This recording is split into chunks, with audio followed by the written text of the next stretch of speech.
السلام عليكم يا جماعة بوليسا ديرا دبرتي داندي هو فقو كيسا Addunyaan kun kanuma abdii hin kutatinii. Kufuun waanuma jiru ofitti hin muufatinii. Nama dhufee na kaasas jettee hin abdatinii. Utuu namni sin argin ka'e bakka kufterraa. Boris guyyaa biraati ilaalii mokkorichaarraa. Bakka kufte san ciiftee waan eegni namarraa. Kaatee deemuu dadhabdu. Taa'ii siqi lafarraa. Kufaatii kee har'aa immoo namatti ni mindhoksi. Caba cinaacha keetiis ofuma keessatti obsi. Akkuma gariin namaa gammachuu kee jaalatu. Jira kan gammachuu kee dhukkubsatee laalatu. Gariin riqicha ta'ee si ceesisuuf carraaqaa. Gariin si kuffisuudhaaf dubbii kan kee lallaaqaa. Dudduuba kee ilaalaa hin deemin fuulduratti. Akkanatti hin argitu boolla fuuldura keetii. Isa darbe yaadachuuf boodayyuu itti dhuftaa. Ilaallataa adeemii diqqa gufattee kuftaa. Namoomaan tokko taanus fedhiin keenya gargarii. Nama gammachiisuudhaaf yeroo kee hin gubinii. Akka namni jedhutti jiraachuun hin ulfaata. Ati of ta'e jiraadhu of ta'uutu furmaata. Rabbiin jireenya namaa hunda yoom wal qixxeesse.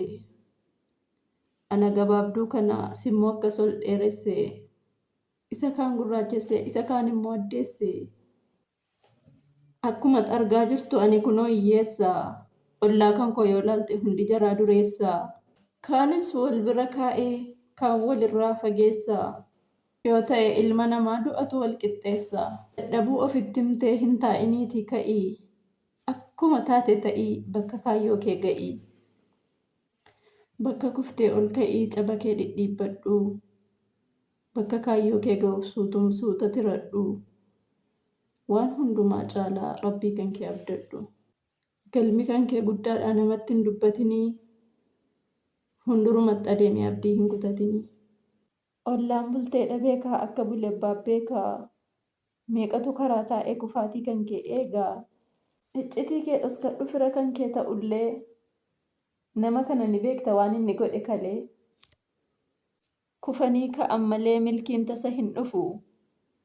Abdiin kutatin malee galma ga'uun kee nafu. Yoo miilli kan kee cabee harkaan lafa qabadhu. Eddee sanarraa siqi fuulduratti jabaadhu. Ati kaayyoo qabaannaan eenyunuu si mo'atu. Ofumaaf yeellaa abor inni yaada kee hatu. Baruma baraan kanaa ani milkaa'uu dhabee. Oliif gadi tuun fiiguu qaamni kiyyas dadhabee. Jettee abdiin kutatin ni milkoofta gaaf tokko. Bakka yaaddu san geessee ni irraanfatta rakkoo. Imala dheeraa deemuuf obsatu ta'a galaa.